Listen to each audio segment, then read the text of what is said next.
The past, the present, the future. This is Friday Night's Fright. What the planet is listening to. Hello, this is in Austin Friday Night Fright Frame, and if you remember I said I was going to be doing the Scream 5 reboot idea this week. Well, I've been trying to get sorted and trying to finish off, and I'm finding once again it's just not right, and I was trying to figure out what would I do an episode on if I wasn't going to do that. And then it hit me. What's the scariest movie of all time? What's the one movie that everyone needs a commentary for? And what's the one movie that sends a chill down the spine of a seasoned podcaster such as me? That movie is, of course, Jerry Seinfeld's B-movie. The most B-movie, the most B-movie of all time. The greatest movie about bees since The Wicker Man. And I'm not afraid, I'm not scared, I'm not concerned. I'll do it for this podcast. I'll do a commentary on B-movie. In fact, I'm going to be doing that commentary right now. I'll be back after a brief word from my sponsor.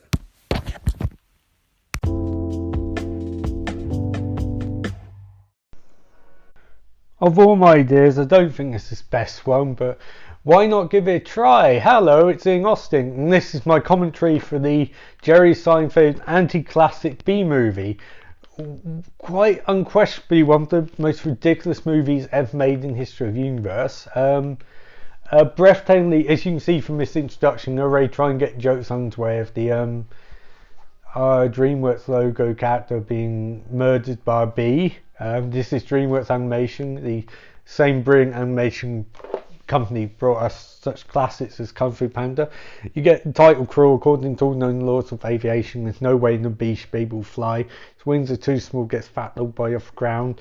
The bee, of course, flies anyway because bees don't care. Humans think it's impossible. And it's sort of like, yeah, right, Jerry, thanks for that. You know, could you be any more bee? And that's Friends and not Seinfeld, but there you go. And I should add that this is one of the most bizarre things I've ever watched, because I have seen this a few times for some reason. That the shoes are obviously a reference Jerry Seinfeld's having a big shoe collection. And I'm being serious, I have watched this movie way too many times, and it has scarred me for life. It's the B-movie equivalent of fucking Food Fight. If you haven't seen Food Fight, you should watch it. There was a 24-hour-day stream on at one point. He's putting on honey as lotion for some reason. His parents are pretty B-ish, you know. And if you understand what B-ish is applying to, then you understand why it's so funny.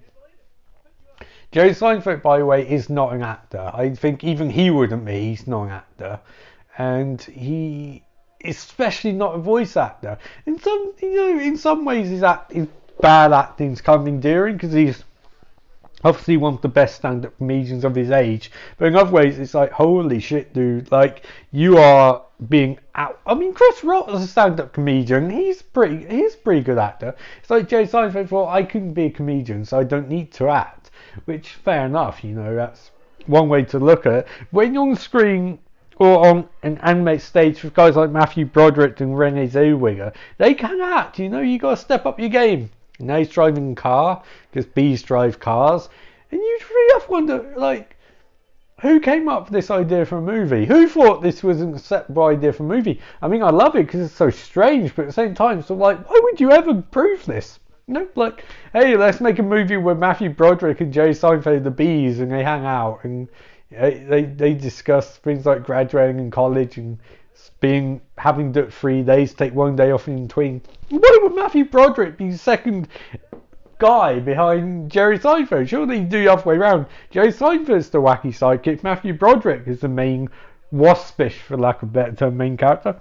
No, because Jerry Seinfeld was, I guess, seems a bigger name at the time, although I can't see why. I mean, yes, he made very successful show and was a successful stand-up comic, but I don't think anyone was going to see a movie about talking bees because Jerry Seinfeld was in it. Notice Chris Rock there, who's only got a small cameo. You should be watching this, by the way. You should definitely be watching B-movie. While I'm watching it, I have a beer, I have a finger that I sliced open making burgers.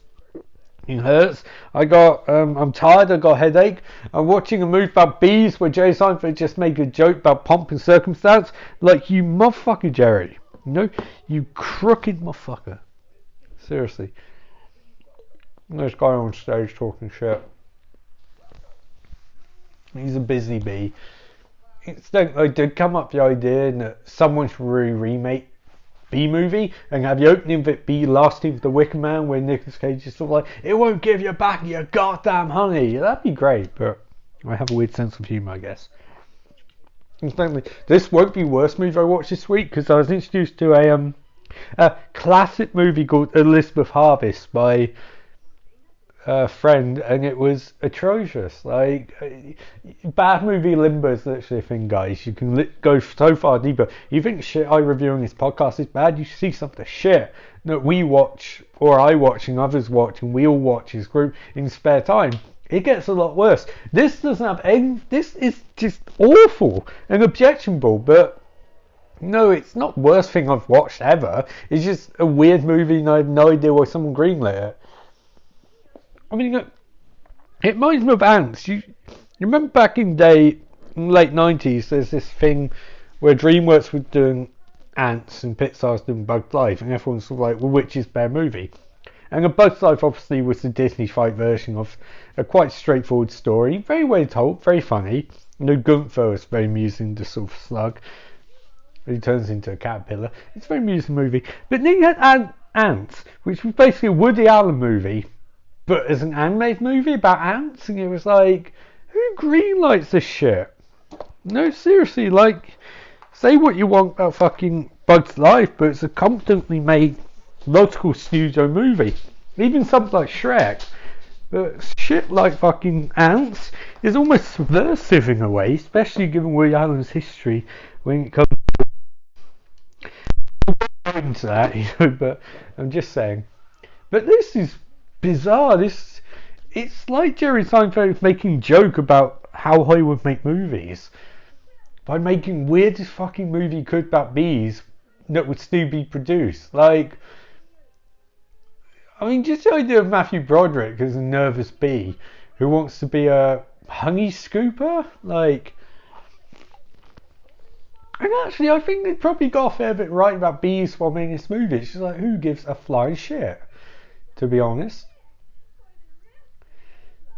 And also, it's got this weird vibe in it. It's, on one hand, it's saying, conforming, all of that is bullshit. You shouldn't have to conform, which obviously I think in some ways is related to Jerry Seinfeld wanting to be a comedian rather than necessarily going into the business his parents were into. But at the same time, it's like, they're bees. They literally have to conform. Like, the movie doesn't work in terms of logic, but at the same time, it works because you need that thing for Jerry Seinfeld's bee character to overcome. But then by the end of the movie, he doesn't overcome it. Really? He sort of does, but not really. So we'll ignore the obvious logic gaps of bees don't walk on their feet, because you have to give the movie a certain amount of leeway and shit like that. I mean, what are you going to do? Have the bees fly everywhere? That'd be stupid. A guy bee drinking, I don't know, it's a joke, but I don't really know what's in line to. That's not a bad joke. The cars intentionally miss them all, though. I don't know how that worked logically. But then why am I talking logic? Bees don't drive cars anyway, not in fucking honeycombs. Like, Jesus Christ. Yeah, can't throw logic out window when you got Jerry Seinfeld and fucking Matthew Broderick voicing nervous Tibbish bees, And here come pollen jots, who are... I mean, I guess... it's to create this societal dynamic where you got like nervous bees there, you got jock bees there, but like it's just bizarre. Like, it's trying to say something about class and society, but I don't know what. It's kind of like surface level. But even try and say something like that in an anime movie about bees is so weird. Why would you do that? That's the equivalent of knowing someone. In my case, Mabel, if it's the Blair Witch is real, it's not real, Mabel. Blair Witch did not really happen. Oh, I'll get to that. I'll get to those movies. And hopefully by the time I get to those movies, Mabel will be back on the podcast. Or on podcast, because she hasn't been on yet. Don't worry, I'm working on it. She'll be on eventually. Just We need to sort some stuff out. She's finally paying some of the fees again to get us up and running, which is good because, you know, we're still not made that $11, so we're up to 8. So, and Patreon hopefully will head back for that. If I can understand what the tax system is, which I can't because Mabel's not around. So can't focus on that. Have to focus on B movies. Have to focus on Jerry Seinfeld, Matthew Broderick as bees, flirting female bees, as jock bees are like, hey, you, look those couple of bees. And look, this is funny. They're making jokes here. It's funny because they're cousins. Because all bees are related. So you might, if you're a bee, you might sting your cousin. You might not know it, but then you should know it because you're all related. It's weird. Also, I don't know if you get bees that are big enough bees. Now, I know you get busy bees, but bees that are big enough bees, I don't know about that. And we're 10% way through this movie, wow. And hey, we get some bee banter, you know. It's like there's bees, and there's bees, and then there's bees, and then there's bees. And that's a great line, are you bee enough? It's funny because if he's a man, they say, are you man enough? But you can't say, are you man enough to bee? You have to say, are you bee enough? That doesn't make sense because bees, for some reason in this movie, bees are portrayed male and female. So why can't they still say, are you man enough because you are male bee? I don't know, that doesn't make any sense. Are you bee enough? Bee, if you're bee, bees are all bees. You're all bees. There might be varying types of bees or class systems, but you are all bees. That's like if I walked up to someone and said, what's up, buddy boy? Are you human enough? It's like, yes, I'm human. I'm a man, and I'm part of the human species. Surely the phrasing you're looking for is, are you a man? And I'll be like, no, are you human? Because I watched a movie about bees once, and one character said to another character, are you bee enough? So I'm going to start saying, are you human enough? And be like, no, it's, are you man enough? No. Are you human enough or are you bee enough? If you're bee, are you bee enough? Anyway, sorry, my head exploded for a second. The logic for this movie. Oh, Jerry Seinfeld's talking about being comedic. Oh, we're going to get a reference to what up there, dog? Because Jerry Seinfeld's so hip, you know. He's such a hip guy.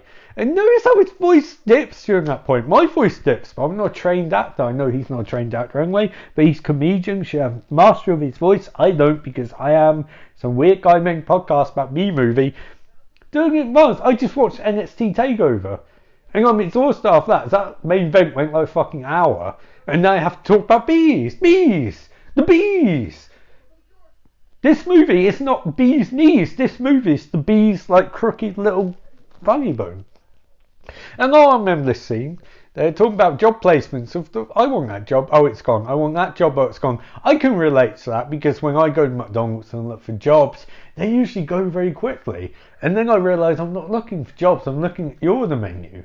And then someone says to me, Ian, why are you in McDonald's looking at yours menu? And I'm like, but one, how do you know my name? 2, that's the job menu. 3, how do you know my name? 4, is that Wi-Fi free? And they're like, the Wi-Fi's free, the Wi-Fi's not. And I'm like, I really want Wi-Fi. You know? Fucking love working at McDonald's. I'd be best. I feel like Doctor Who in the fucking 50th anniversary special week. So like, I could be a great curator. I could be great curator. Well, I could be manager at McDonald's. I could be the great manager at McDonald's. I'd have mac and me parties all the time. Fucking dancing on tables, all that shit. Oh, the B movie's still going on. Okay. Jerry Seinfeld, for some reason, their antennas are literally antennas. And he's talking Matthew Broderick's character. So I want to be apologised. Oh, there's Rip Torn. Rip Torn passed away recently, I believe, which is shit. Well, probably a long time ago when you guys listened to this, but he passed away. I think we should give Rip Torn credit. He is a batshit insane human being, but goddamn, that man is proof that acting is 90% voice and 10% talent. He obviously had a lot of talent, but he could have coasted on that voice. It's that Christopher Walken thing of when you have something distinctive in Hollywood. If you have a distinctive voice, like I have a distinctive voice, I think, because I sound like Daffy / Donald Duck on helium or on crack, you know, Ducks on crack, you know, Ducks on crack. You got to own that shit. It's like, oh no, I can't hear my voice. Ah, you know, you just rock that voice. You know, Rip Torn, amazing voice. I bet some arsehole said to him once upon a time, "Oh, Mr. Torn, your voice doesn't work. It's not conventional enough. It's not enunciated, Mr. Torn." And he was like, "Fuck you," and probably went to, I don't know, throw a brick at them or something. But he's such good talent. And I know Jerry Seinfeld is quite a fan of this because I watch Comedians in Cars Making Coffee. Do you guys watch Comedians in Cars Making Coffee? If you do, shout me out on Friday Night Fright Podcast on Twitter at Friday Night Fright Podcast. You know, I don't know if anyone fucking. I have no idea what our viewership's like, to be honest. I see it on Anchor and I'm occasionally updated, but then I've only got one review on iTunes, which is 1 star. And I know that views because I called someone out for having shitty views and blocked them, and that person now hates me and gave me a shitty 1 out of 5 review. I think it could just be that this is not a very good podcast, but that's fine because why would podcasts have to be good? I enjoy doing this, therefore I do it. Oh, back to the movie. Look at those bees. The bees are flying. The bees. Oh no, the sun. Incidentally, can I point out how stupid this is? Because if that bee's never seen the sun before, surely it'd take time to adjust to it. But also, why isn't he wearing shades? And also, why does that bee have really wide open eyes? Oh shit, this scene reminds me of Superman 64 on Super Nintendo, on the N64. That game pissed me off, bunch of shit. And they dive. Oh, they're diving for the bush. And oh, this cut's starting to bother me now. Look at those bees. Flying bee. Flying bee, people. Flying bee.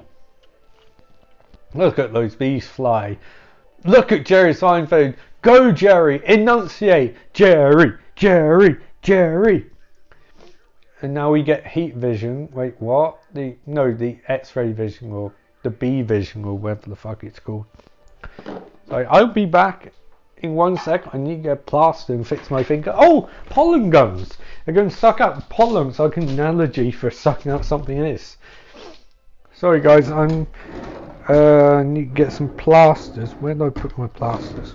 There you go. Because, like I said, I cut my finger open making a delightful burgers the other day.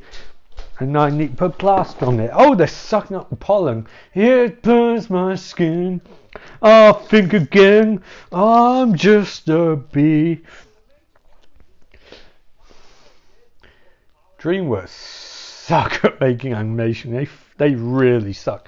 Like Shrek is not, by a rational standpoint, a particularly good movie, but they got casting so right and it doesn't matter, as they proved in sequels, which were even worse movies, but casting's on point, so you went around it, except for Justin Timberlake, who, oh man, look, Justin Timberlake's best movie is Social Network, where he's playing one of the biggest douchebags in history of cinema. And I'm not saying anything untoward about Justin Timberlake. I'm just saying that he has a natural sort of role he can play, and when you ask him to play a likable human being in a movie, it goes backwards. You know, some people are just good for that sort of stuff. Jake Gyllenhaal was good for playing weird characters. Like, why would we not play a weird character?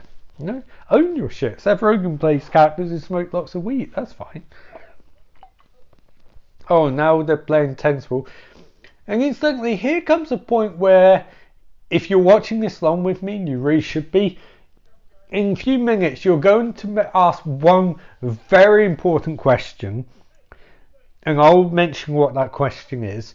But you're going to be wrapped with one, not even question, one borderline idea pushed in your head, and you won't be able to shake it. And that idea is simple. Someone else should have played Jerry Seinfeld's character. Someone Jerry Seinfeld actually likes as a human being. Someone who's one of the funniest actors in Hollywood. Who would have done an amazing job playing a bee. And would have improved this movie exponentially. He improves it just by being on screen in supporting character rank. But he would have made it so much better as one of the main characters. And that person is Mr. Patrick Warburton. Who is one of the best voice actors, and in my money, one of the best comic actors to exist in Hollywood period. He is an amazingly funny human being. And him in playing this role, I mean, you have changed bits and pieces of it, but I mean, this feels like, I mean, even Jerry Seinfeld don't think rates himself that highly as an actor, let alone voice actor, but ye gods, people, he's bad. He's as bad at doing this as he is actually being a comedian. He's an amazing, I'm not kidding, he's one of my favourite comedians, and comedians in Cars Men Coffee is Getting Coffee even is a perfect show. The One Day Murphy is one of the best things I've ever watched. It's just a masterclass. And Lorne Michaels. In fact, a lot of them are really good. Oh, the dog! Oh, and his family, we get our first sense of the species divide between bees and humans here when they try and murder a bee, and bees like, why are you trying to murder me? And stuff because if you stung them, they might literally die. And bees like, but I've died too. And humans are like, we won't take that chance. You'll kill us, and we'll kill you first. Oh, and bees far from home. Homeward bound, if you will. And now it's starting to rain, and bees like, oh no, I don't know what rain is. How do you not know what rain is? You knew what sunshine was, you dumb fuck. And it's, oh no, bee down. And he keeps flying, and he's getting really sad, and yay, an open window. Oh, he's hit again, bee. Oh no, into flowers. And he falls inside, and he knocks into a little glass thing. And hey, there's Renee Zellweger and Patrick Warburton. And Patrick Warburton's look at my leaflet. And this scene, as I found out on TV Tropes, a lot of people view this scene, and they rightly, as far as I'm concerned, view Patrick Warburton's character, Ken, as being in the right, because what happens in second is when this movie gives up and just decides it does not give a fuck. Seriously. And apparently Ken and Renee Zellweger's character Vanessa, or whatever her name is, apparently are dating. I had no idea if that went on TV Tropes. And now this bee thinks the lights are sung, what lack of education does this bee have? Seriously, you dumb bee, you stupid bee. Oh, you goddamn bees falling in the guacamole.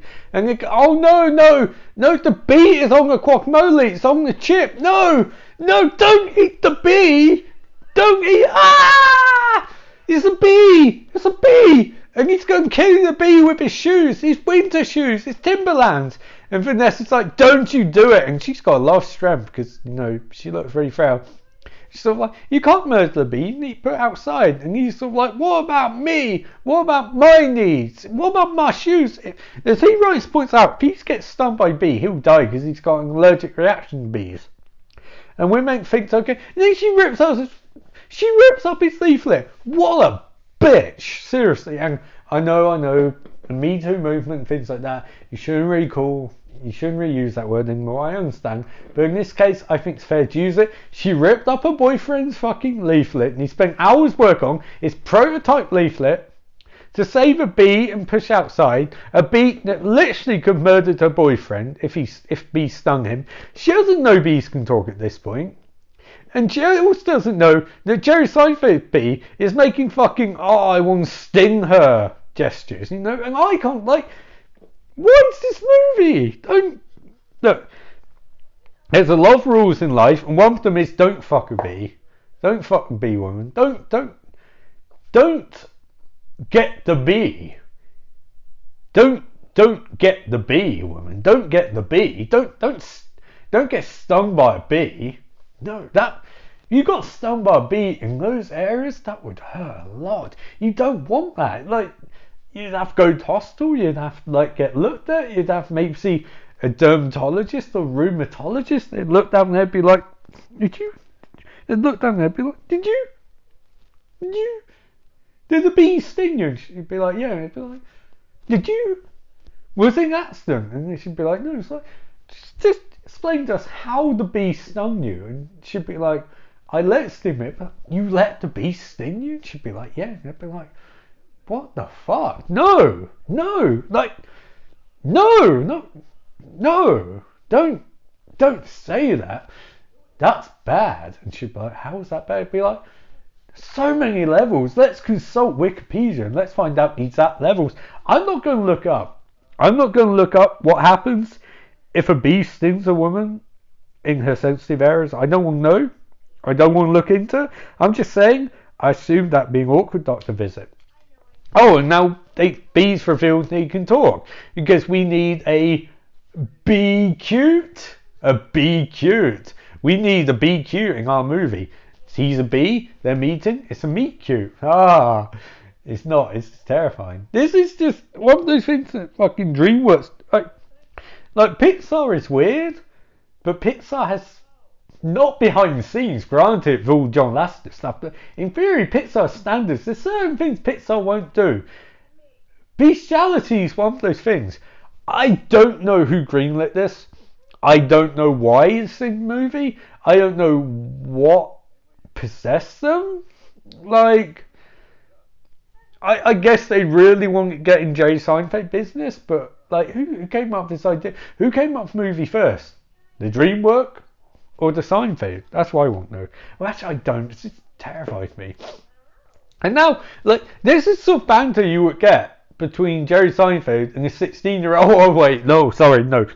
Sort of banter you would get between Jerry Seinfeld and a 17-year-old. Whoa, no, okay. This is sort of banter you would get between Jerry Seinfeld and a woman in her... I'm going to stop talking now, I think, before I say something like, oh, she's pouring coffee on the floor. That's a metaphor for what I just did. Oh, now they're drinking tea outside, but B's like, I can't, that kill me. But I love those crumbs. That crumb's amazing. I'm like, how can B take that crumb? Do bees shit? If a bee shit in woods, would you know about it? And Vanessa's like, oh yeah, she thinks that's a joke. I don't have subtitles on, by the way. Amazon Prime evidently do not give a fuck about putting subtitles on. Is this on Amazon? Yeah, they didn't give shit about putting subtitles on this movie. Notice Amazon Prime doesn't really give a fuck about doing anything which requires any effort. Really, like subtitles, the fast forward option on their movies, like you want no reason. No one asked, but the reason I don't do movie or porn anymore is because one, Amazon Prime is perfect for that because half the movies are porn and half the movies are movies. But the reason I don't do it anymore is because their function for fast forwarding through is so bad that there's no incentive to do it. It doesn't work.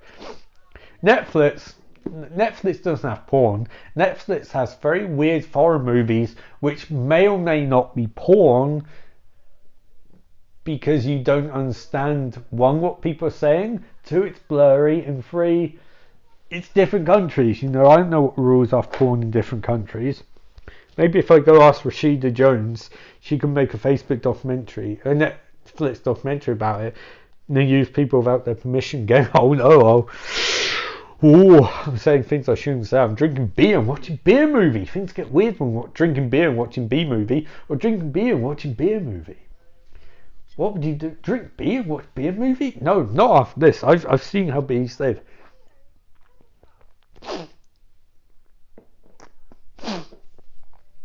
I don't know why they're making flirty eyes with each other. And also, like, apparently, Word of God being TV tropes thing for the voice of the main creative authority of the movie, said that they didn't go down the route of having these two get together. But I was like, if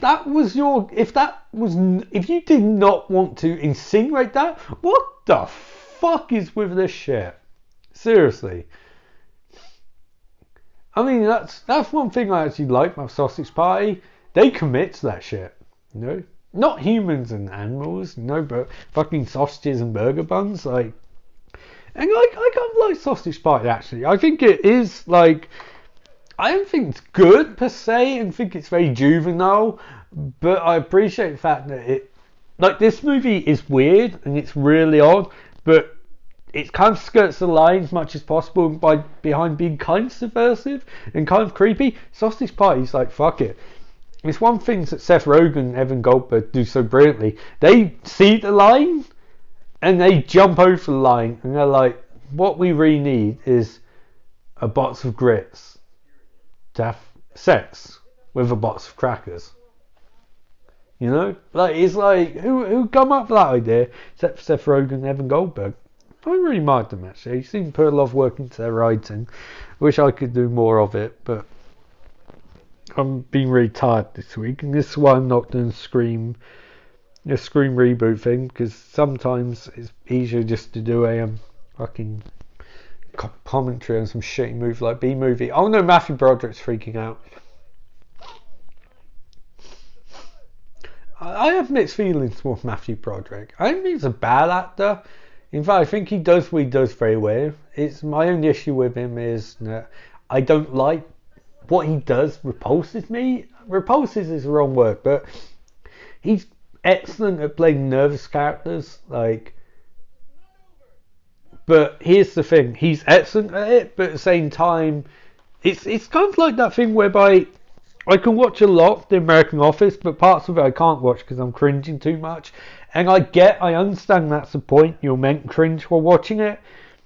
But at a certain point, it's like, this is just uncomfortable to watch. And I get that's what they're going for, but that doesn't make it entertaining. Also notice, we're 30 minutes into this goddamn movie. 29 minutes, 33 seconds. 30 minutes into this goddamn movie, and we really just don't... At the moment, we don't seem to have any particular logic for what the plot is. In fact, this is what one of the few things I actually like about this movie, in that it seems like they're improvising plots as they go along, which I know they're not, because it's an animated movie. You can't do that in an animated movie. But also, I didn't realise his parents, Barry B. Benson, Jerry Seinfeld's parents, are played by Barry Levinson, who's an amazing director, and Kathy Bates. Like, holy shit, I did not imagine that. Kathy Bates, by the way, is on my list of oh, here we get a creepy montage to Sugar, which, if you're not trying to insinuate that he wants to fuck this woman, he wants to sting this woman, don't have a montage set to Sugar Honey Honey, you know? Where she's touching her leg, killing an insect, and then rubbing her legs, and she's walking over him so you can see everything, and she's kind of making sexy eyes at him, and flying a plane. Like, how the fuck she fly a plane? Jerry Seinfeld, you fucking mad man. Like, what's the symbolism for that? Is she saying I can fly too? Is that a code for mutual masturbation or something? It's sort of like, hey, we're going to fly together. Oh, okay, it's a metaphor. Nothing goes over my head. I would catch it. Oh, see, that pink smoke symbolises, you know, a female orgasm, I guess. But then she dies, and he's like, no, I don't want her to fly into war and die. And if there's ever a fucking metaphor for what happens if a bee stings a woman in a sensitive place, that's it. I know that probably wasn't what movie makers intended, but I don't really think they have a clue what they intended. This is my life, by the way, doing podcasts and B-movie on Sunday afternoon. I'm only doing this because I got a name right, that's good. I'm only doing this because that piece of shit movie, Elizabeth Harvest, don't watch it, by the way, it's fucking awful. It's really bad.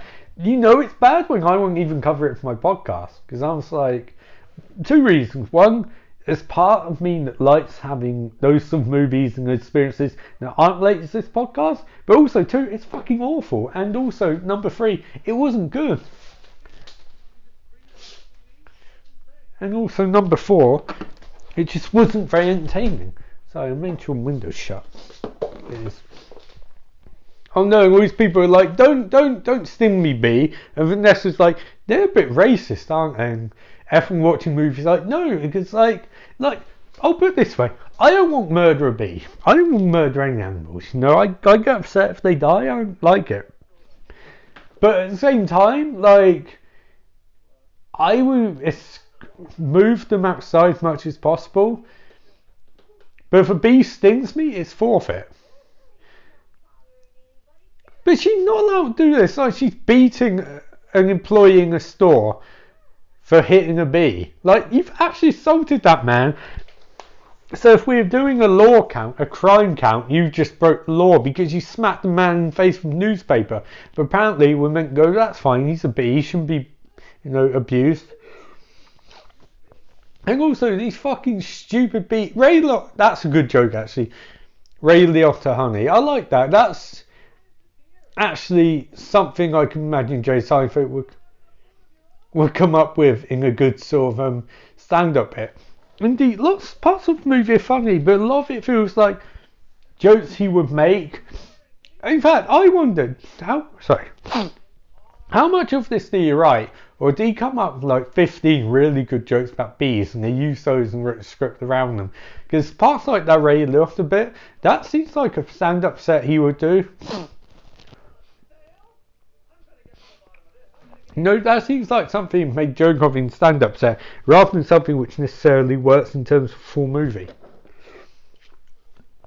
Oh, now he's going to war, and this is such bollocks, such utter bollocks. This is something out of a different movie. And also, why would you grab a knife, to fight a bee with? This is so weird. Why is this guy assuming that bee can talk? And why is he not bothered when he does start talking? Is he high or something? I do like the idea of using a drawing pin to sword fight a bee, but at the same time, you have a giant advantage. Just punch the bee and it dies. So it's just mind-blowingly dumb. And it's speaking to someone who watched fucking Saw 6 and is starting Saw 6 and is going to watch the end of Saw 7 later. Saw 7? 7 Saw. Incidentally, I watched Hobbs & Shaw this week. It's recently come out, depending on when you listen to this podcast, but it was good. It was pretty good. I feel like Fast and Furious movies, the main ones, work because of all the characters and dynamics they've set up. And I think Hobbs and his daughter work in those movies as like short parts, and Shaw does too. But in their own movie, there's times when I feel in Fast and Furious movies, the strength is when it gets too serious, you cut to Roman, Tyrese Gibbons, who'll make a joke, and it's really funny. Or you'll cut to Ludacris's character, or Ramsey, or someone like that, or Letty, and you don't stick with any one character for a prolonged period of time. You're lots of cutting, but sticking with those two characters, Hobbs and Shaw, it's kind of irritating. And here's another time when I think, why didn't they just cast this actor in the main role? Chris Rock is not only a funny guy, really funny. I know his last stand-up alienated a few people, but I do think it's really funny. But he's also a really good actor, and he's far better at doing this sort of thing than Jerry Seinfeld is. I don't know whether it's just he's more confident at the acting part of it, but this is part of the movie where it starts shining, because I can imagine these two were actually in the studio at the same time. And also their friendly banter works brilliantly here. It's like they vibe off each other nicely. As anyone has watched their comedians in cars getting coffee episode, we know these two are really good chemistry. In fact, Chris Rock's one of those fascinating guys because he seems to bridge the comedy divide. He's tight with Saturday Night Live a lot, like Ann Sandler and Chris Farley. He's tight with Jay Seinfeld, and he's tight with Eddie Murphy. So I like that too. The cricket Godzilla joke. There's some jokes in this movie which work, A lot are just weird though. Not weird in funny, weird, just weird in general. Also, it doesn't really do much with the size differential. Like Ant-Man did an amazing job playing with the concept of size relative to how big you are and how small you are. And now it's Chris Rock, Jerry Seinfeld again, and I do like this sort of class stuff works a bit better for me because they talk about this is conversation about what it's like being Jewish and what it's like being black, rather than what it's like being a bee and what it's like being a mosquito. But they do a really good job here. See, this feels like two of them just riffing on stand-up stuff.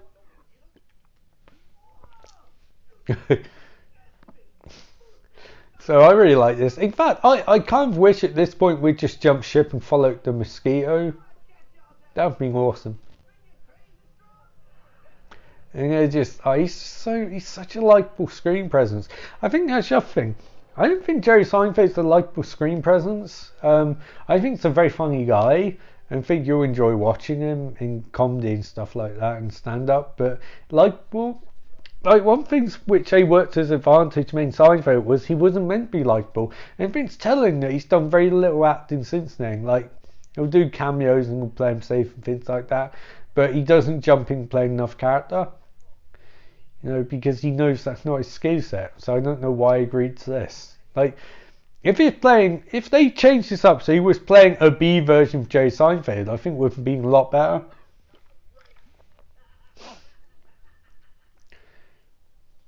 And now we find out the great honey conspiracy. You know, these fuckers, those two douchebags, if you watch them Wicked Man closely, they're there. You know, I know it's an all-female society, but they're there. Remake was anyway. It's like, how shit was that? Like, I can't say this is the worst movie about bees, because the Wicked Man fucking rubbish. And I know everyone goes, oh, it's because it was funny and all of that. I just really hate it. And find the bee genocide's begun. You know, the Jenna bead. That doesn't really work, does it?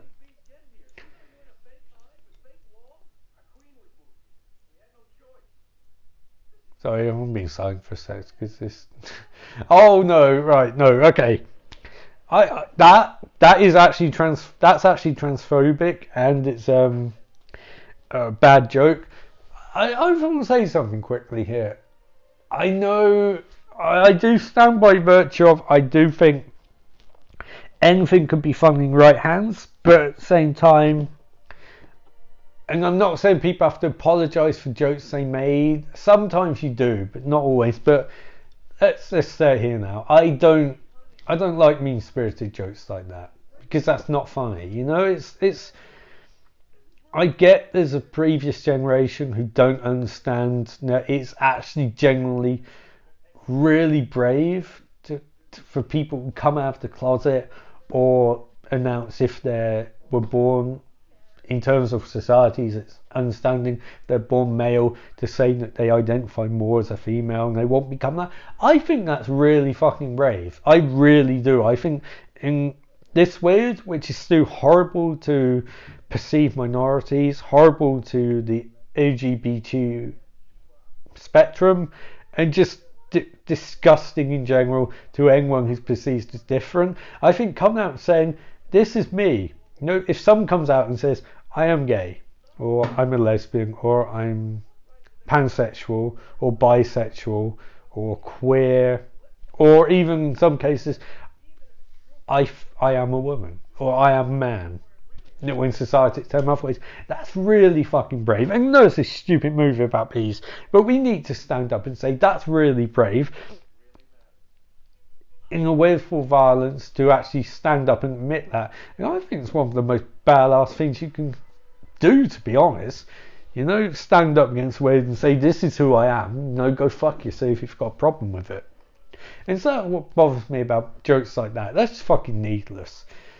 And really lazy. And I think something like Jerry Seinfeld and fucking Jeanette Chung, that's lazy too. Ethnace gets a cool introduction, she doesn't. Fuck that shit. You know, that's lazy as fuck. But it really bugs me, you know, when people are that transphobic. There's no need, you know. If you got an opinion like that, shut the fuck up and keep it safe. Douchebags. B. Larry King's a decent joke, actually.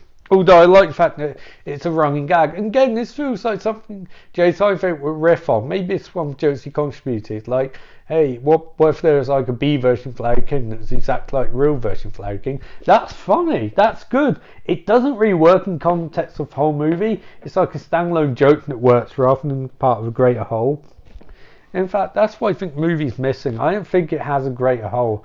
I think it's just a bunch of stuff that, in some regards, some of it's funny.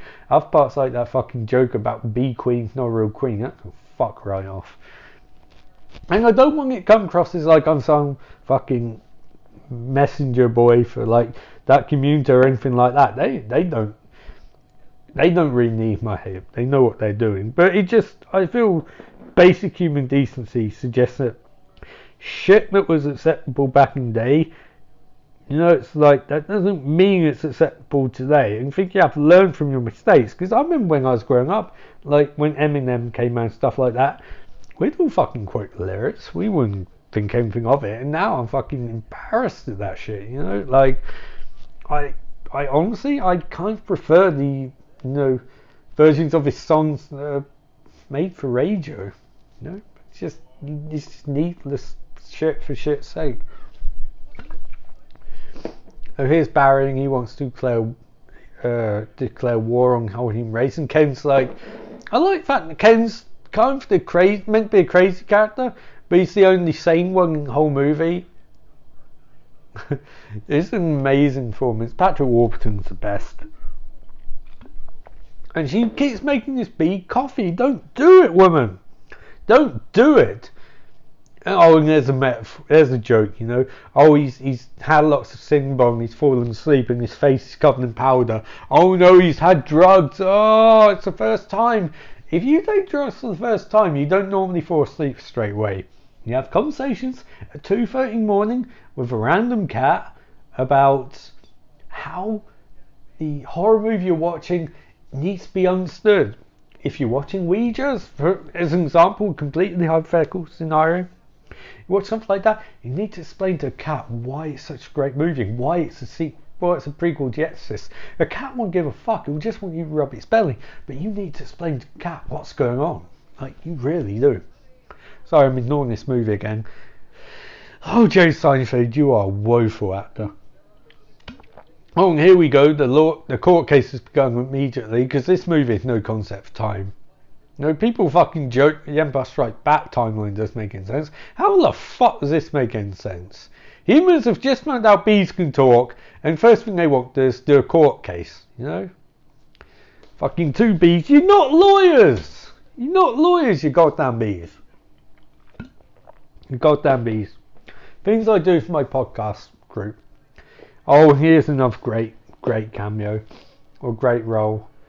John Goodman is just a national treasure. One of the best actors, comedic or otherwise, that America's ever produced. This is a fucking masterclass between someone who's not even a fucking trained voice actor, but he's just going to destroy Jerry Seinfeld in every conceivable way. And in fact, when you watch this scene, the character's an over-the-top Southern lawyer stereotype, a Southern dandy, if you will. But man, oh man, he makes some good points that Jerry Seinfeld's stupid little bitch bee can't put to bed. And it's just amazing. Well, not Jerry Seinfeld. He's poor as usual. I hate to riff. I hate to be nasty, Jerry Seinfeld, but fucking hell, seriously. This is proof that it doesn't matter. It doesn't matter how good a script you've written. This is not a very good script. It doesn't matter what script or sort of script you write. If you're not good, you can't deliver the lines properly. But here's a masterclass by fucking shit. I forgot his name. Fuck. John Goodman. That's it. Fucking taking these pretty average lines and making it work. What a legend, with those britches no less. Jesus Christ. Actually, I say he's not a trained voice actor. He did the first Robo Santa in Futurama, and he was amazing in that. So he's got some experience. But he's one of the few guys who does TV acting, movie acting brilliantly, like that stunning job he did in 10 Cloverfield Lane. Where I think a lot of reasons that people say movie falls apart is when his character stops being in it, because he's such a great presence in the movie. Incidentally, I know I keep saying I can't stand his acting. He's so bad. even if the character was tailored to what he can do, there's not much he can do acting wise. So like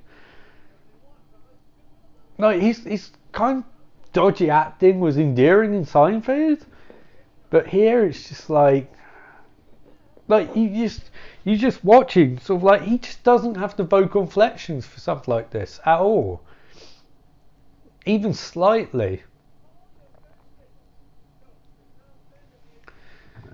It's like he doesn't like you. Well, I'll mark fucking Hayden Christensen for playing Anakin Skywalker the way he did, and Natalie Portman for the same thing because their inflections were very lifeless. But at least that's consistent, because Jerry Seinfeld doesn't have any consistency in his acting ability. It's like occasionally he'll go really high and really low, but there's no logic to it. It's like it's someone who's trained to do one thing and then is unable to do another. Like, I know you guys are probably thinking, what are you talking about? You make a shitty podcast, and I do. It's probably one of the worst podcasts in the history of the universe, but at the same time, my voice is relatively consistent. You know, like, his voice is like, just doesn't have inconsistency to it. That bear scene's quite cool, by the way. Oh, and his Stin. It's funny because his name is Stin, but he's not really named Stin. You know, his name's Paul. That's funny. That's funny, right? It's funny because everyone thought he was named after B. It's like, what, Jerry Seinfeld? Couldn't you get wrestler to make this movie? Would the wrestler not make a cameo in this movie? Could you not get wrestler? Maybe that would have been better identification to have the wrestler, you know, and say, why are you named Sting? You're not even being. He could have said, I was named after Scorpion, you know, hence the storyline for the Black Scorpion played by Ric Flair, you know. Anyway, here's the best thing in the entire movie. Ray Liotta, and here's again, Ray Liotta fucking destroys Jerry Seinfeld there. I love Ray Liotta. What a great actor. He's really funny in this, and also really funny in Heartbreakers. He's the only thing with Ray Liotta that's a bit sad is his career did peak for Goodfellas, but he still had a really good career. It's that fucking Malcolm McDowell thing where, like, when you make movies like If and Clockwork Orange, I mean, you can still have an amazing career after that, but it's all going to be downhill because you're literally making one of the greatest movies of all time in one of your first efforts, you know. That's such a great scene. Also love this bit. Studio dumps a lot of project. Sam's doing unlawful entry too. That's quite funny. But again, I feel like this almost seems like it should have been split up in 10 YouTube sections, like 10 3-minute YouTube sections over 10 weeks or something like something YouTube Red, you know. Oh shit, here comes Ken, aka Patrick Warburton, and I really don't understand this. Are we meant to relate to her? Why are we meant to relate to Barry more than her? She's literally cheating on her boyfriend with a bee. I'd be pissed off. And we meant to think, oh, he's in the wrong. Fuck that shit. He's in right. I'd fucking call animal control at this point. What an arsehole. Seriously, he's not in wrong. Like, I mean, if you're like, how is he in wrong? It's not like he's a human she's befriending, you know, when it's a bit like you can't be against this, that's sexist. He's literally a bee, you know, and I've explained before, bees and women cannot have sex. It doesn't work, you know. Any way you shape it, it does not work. You know, like, it just doesn't work. And it's just, he's so smug too. He's such a smug douchebag. Now, why would you, like, this should be the other way around. Jerry Seinfeld should have played Patrick Warburton's character, Ken, and Patrick Warburton should have played me. Like, seriously, that would have been so much better.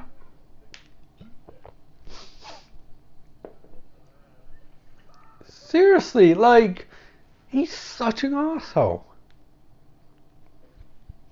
In every conceivable way. In fact, Warburton's character is the only one. I don't feel like that's something Jerry Seinfeld put in because he's trying to be subversive and point out you should have cast him instead of me, but I maybe I'm giving him too much credit. See, I hate bees. Oh, I don't hate bees. I hate this sort of bee. I hate Barry B. Benson. What a douchebag. I don't know how the logistics of that work anyway. Although I have had a shower. Oh, settings lethal on there.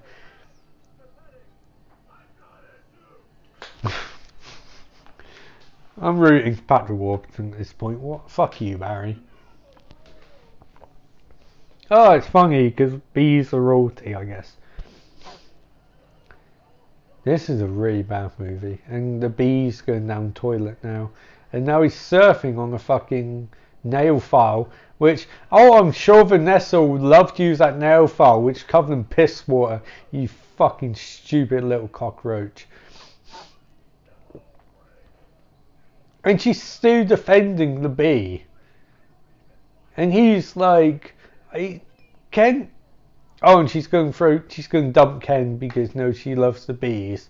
I mean, at some point, surely she should be like, the bees better at talking, but there's no future for the bee.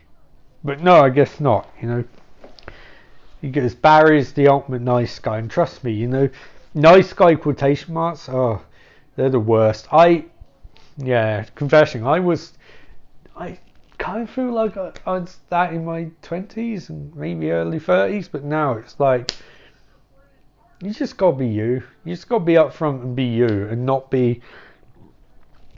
try and do things just to get other people to like you, because that's not how life works. You know, just be honest with who you are, be the best possible version of yourself, and you'll meet people you want to meet.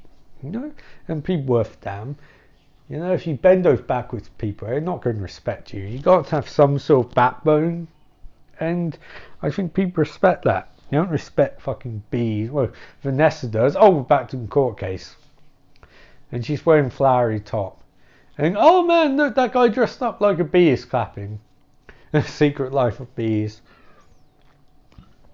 And this lawyer's sort of like, I will get one of them doohickey bees to sting me in my derriere. And it's another tour de force by John Goodman. How long have we got? Oh, for fuck's sake, 35 minutes left. Ugh. Why did I pick these movies? Seriously. And he's cool. He wants to interrogate the relationship between Barry and her bed bug. Well, his bed bug, even. No. And he's sort of like, don't you say such a thing. And oh man, Barry's friends were like, oh, I won't get the stinging. I wonder if stinging in this movie won't be a metaphor for sex. I guess it is.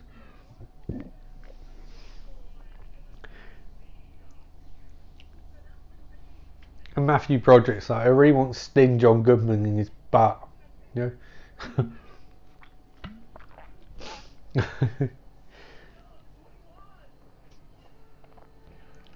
Which, incidentally, like, I mean, he's not ruling the wrong. Like, if you can work a bee up in such a state that stings you, like the fear before was bees, like you couldn't communicate with them, they might sting you for no reason. But if you're able to convince a bee to sting you by angering it that much, that's a worrying thing. For the bee to go against its natural instincts, you know? That's terrifying. So he's right. Like, the bee should have been thrown out because, like, I mean, what if he was allergic to bees? You don't know that. Why do you put bee on life support anyway? Fucking, I'd set fire to helium in that room. I would. Why do you can't put honey through a drip. You can't put honey through a drip. It doesn't work like that. The honey wouldn't circulate. It's like, yeah, it's a joke, but it's a joke which doesn't work. And also, there's no tubing they'd have small enough to get into his arm. I work in hospital. I know how things work. And IV drips full of honey don't work. You need clear fluids. Clear fluids which will pump. Honey doesn't pump. Honey will congeal. I guess I have to find some way to keep this beer alive, but honestly I was queuing them off, you know. Revenge Ferris Bueller or his car explodes. And then he's like, I'm a nebbish little bee. He's a bad little bee. Why are they covering him up? Seriously, why are you covering him up when we can see the other bee does not have a penis? So why are you covering him? Oh, he's cold. But he wouldn't get cold. Why is he wearing a top? Their logic, oh, he's in hospital, that's why he's wearing a top. Why the fuck? They can literally see Barry has no penis, and yet they're covering this bee. It's ridiculous. No? Be consistent with bees. They have dick or not have dick. That's actually very accurate. The two smoking outside in hospital. And also, it's portrayed as a bad thing in this movie, but at the same time, like, you work in hospital, staff and patients in hospital are stressed enough, and you're going to tell them not to smoke. You shouldn't smoke that close, but I mean, it's a very stressful job and also stressful experience for patients, you know. And Barry's about winning his court case because his friends made a fucking rub boat. Oh, we all float down here, Georgia. We all float. You want to float, Georgia? You want to float? That's my It thing. I'll be reviewing It chapter 2 for this podcast, and It chapter 1 soon, and also Stephen King miniseries version, because I actually like that. Maybe do a commentary. I find do more and more commentaries because they're easier and very tough. What the fuck is this shit? He is such an awesome presence. And no Young Med stuff like this makes it, but just the voice and the character and the props. I mean, Young Med props are. He's lost a lot of weight actually, which is good. And he's right pointing out, why is this bee allowed in court? He stung me.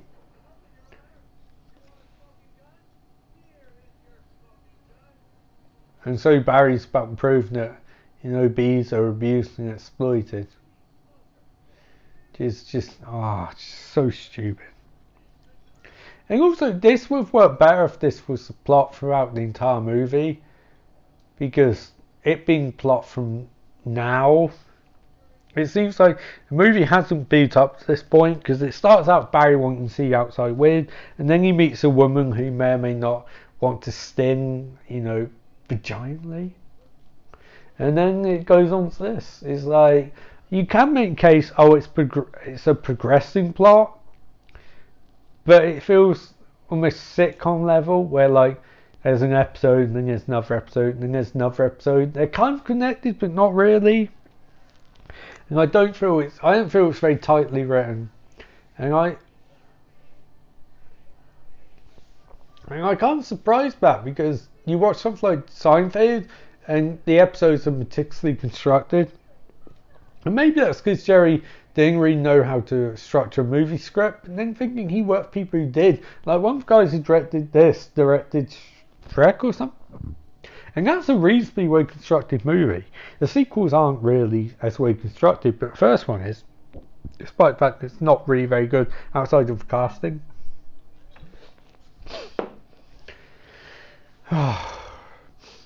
Man, I'm hungry. And also, the bee's voice wouldn't travel. I mean, not that bees have a voice, and not that men really think about that, because this movie has no logic, but at the same time, you know, the voice wouldn't travel. I'm just saying. And now we're seeing the bee things shut down. Honey farm shut down. Instantly, guys point out, is this a local only thing? Because, you know, it doesn't seem like they would be able to institute this countrywide this quickly. Like, that's one thing that movies sometimes bug me with, and that's actually beyond. That's one of the things Winnie Pooh's about to get taken out. That's funny because, you know, he's a threat to, you know, shit. You know? And Sting's being arrested, but yeah, it's like not arrest Sting. But it's one of those annoying things. It's just when movies don't do a passage of time, and that's what, like I said, that's one of the things I'm struggling with my Scream remake podcast episode, because the passing of time, I don't know if this will be final version, but currently my idea is where I've got to jump for 6 weeks, but then that feels false. Like, you know, you're skipping over a long period of time, a long way into the story. And no shows like Torchwood and Doctor Who have done that before and done a good job with it. But I feel like to jump that far ahead, you know, movies don't handle passage of time brilliantly. Spike Lee stuff does. Something like Chasing Amy did reasonably well. But mainly, I think movies work best if they're set over a very short period. Like Dazed and Confused over the last day of school. Boyhood did a good job with it, but that's focused on like one day a year. That's like comprised of like 11 segments, each being about 10 minutes in length, set over like 13 years or something like that. Maybe 13 segments. But usually movies don't do it brilliantly. They can, but something like Empire Strikes Back, either it all happens in a very short period of time, according to the Millennium Falcon's travel, or a very long period of time, owing to how long Luke trains with Yoda, but it's never really made clear how it works. I guess it's not meant to think bad, because it doesn't, in theory it doesn't matter, but in actuality it's like we need to know how much time's passed. Unless it's something like Shining, where your lack of knowledge as to how much time's passed is the point, because the characters eventually start going crazy from how it works. They do a really good episode of It's Always Sunny in Philadelphia on that, which was the same sort of thing. You didn't know how much time had passed. You know? Until the end of the episode, you didn't know how much time passed, and it started messing with your head in the instance.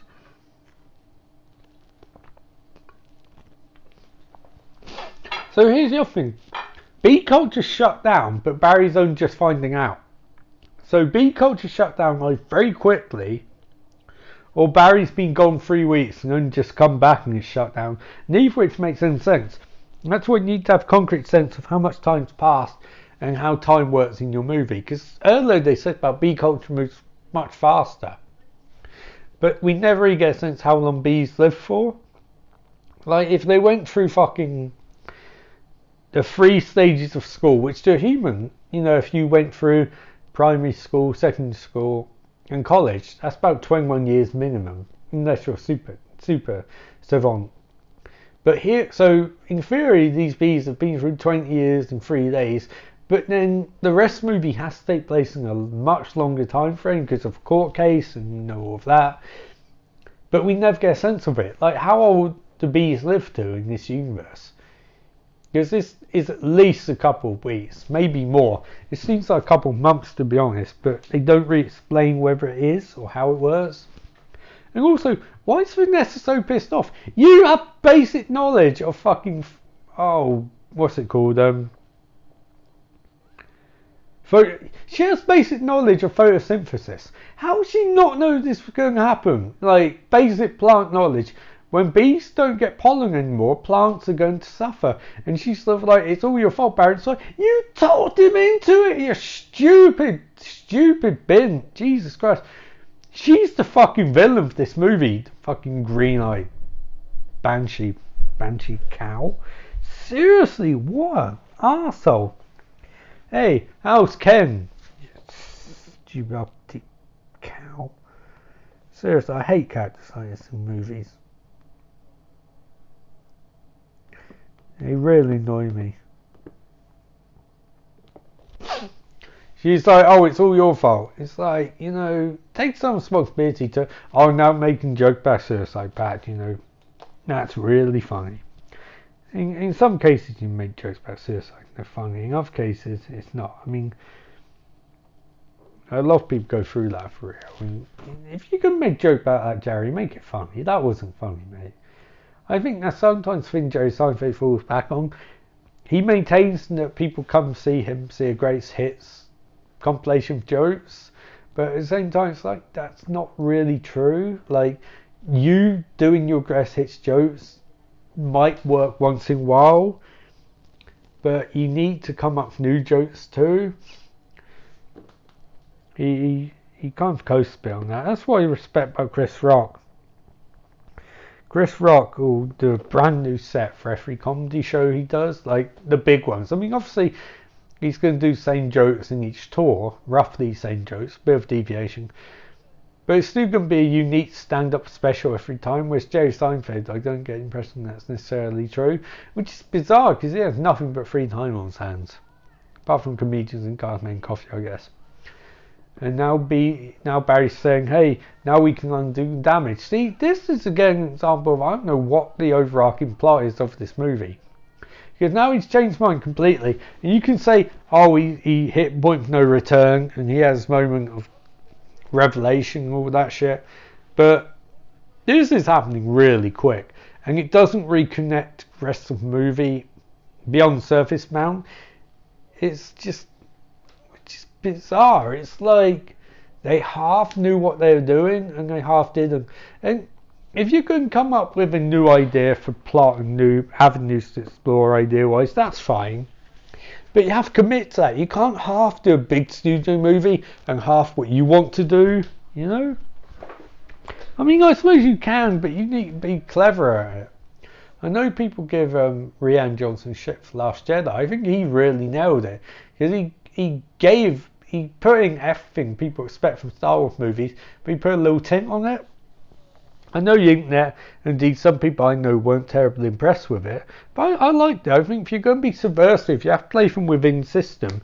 You can't just try going from outside and not respect the process.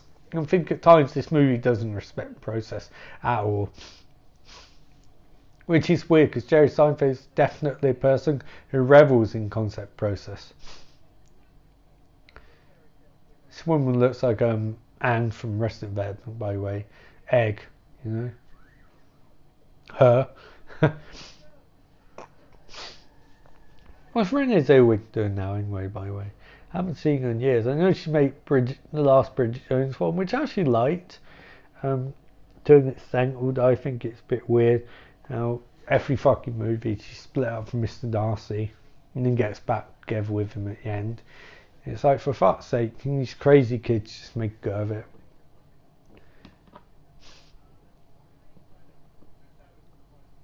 Well, I'm not having fun, you stupid douchebag. Oh, God. Well, it says 20 minutes left. I know it's not really that much time left, about 10 minutes and enough shitty credits. Oh, it's a pie chart. Oh, that's funny. You know, because bees love pies, I guess. It's not one of your winners, Jerry. It's really not. Oh, here we go. Here's big scene. Where like, oh no, we're trying to figure out what's going to happen. Oh, the bees are going to fly plane. It's important. You know, the bee has to fly plane. It's a stupid, stupid creature. You know, it's just. Oh. I really don't think they thought through some of this very well.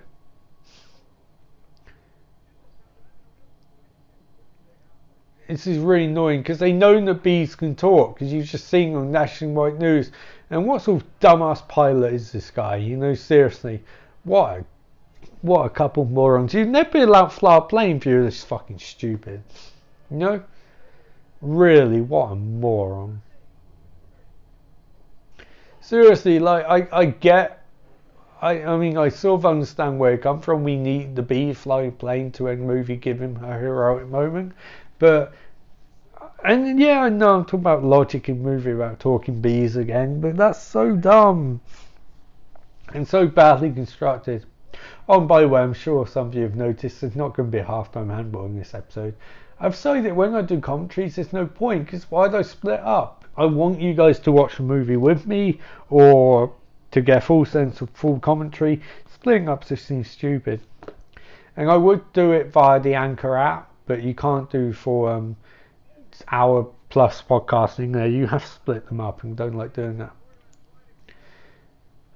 I love this background guy, by the way. They put a lot of effort. Why would they animate him? No, seriously, it's just reaction shots. Like, it's not like you need a voice to do it. You're just doing reaction shots. It's such a waste of money.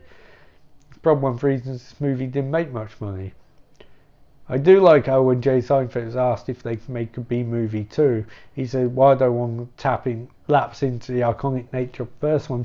He's reacting to memes about movie there, but I think he's also stated many times he hated the animation process, you know.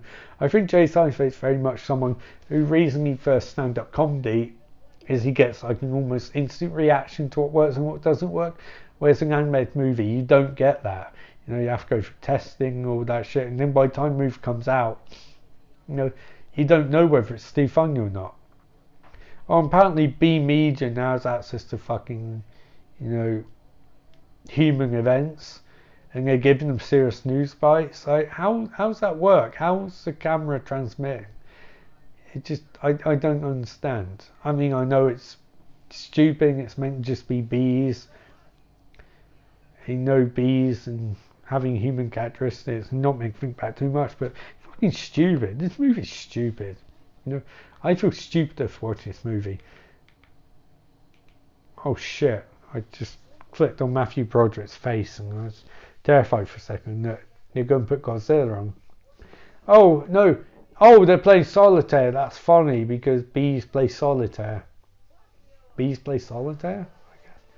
Oh no, now we get classic thinking bee scene, which fucking hell, if I ever want to join a cult, that'd be my first choice. The cult of bees.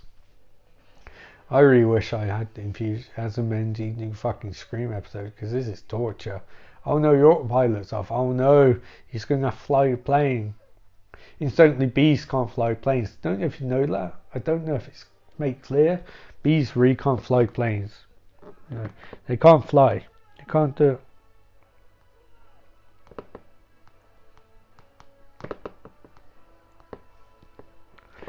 They're not allowed to. There's rules. There's aviation rules. You can't have bee fly a plane. They can't get insured. They're too busy. They're busy bees. The swarm. You can't have a swarm. And now here come the other bees, because we're going to say fuck you to physics and logic and how weight works and how matter works and all that shit. Oh man, I can't wait to eat after this. This has been one of the most... Sorry, I'm yawning. It turns out that a movie about bees is not an enthralling commentary, but I suffer so you don't have to, and then you'll go and watch fucking movies anyway. This better get fucking 100 listens, I swear to God. This is going to be the episode I promote most. I told y'all that we'd be doing more bottle episodes because we're in podcast debt, and this is what you fucking get. You want Scream 5? Fuck you get B movie. Oh, awesome, Man U won. Man U beat those nasty arseholes Chelsea 4-0, Fuck your flower show. Bunch of fucks. Thinking B! Don't join cult, just thinking B! I hate that shit. Shut the fuck up. Not enough beer for this. I have work tomorrow.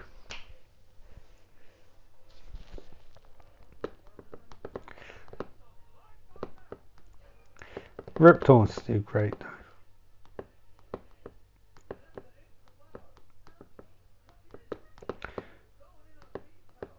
Oh, we're going in on B power, are we, Barry? We really? That's what you want? Like to commit genocide to B race? Because there's no way they'd be able to learn that claim. Fucking hell, I know even by... Seriously, like, I don't... Why is that guy on fucking tarmac? Dickhead, get away from the plane. To say this stretches disbelief is to say a lot about the concept of disbelief. This is rubbish. I've rung out B puns by way. I won't watch Saw 7. I really want to watch Saw 7 at this point. I'm done. I can't do this anymore.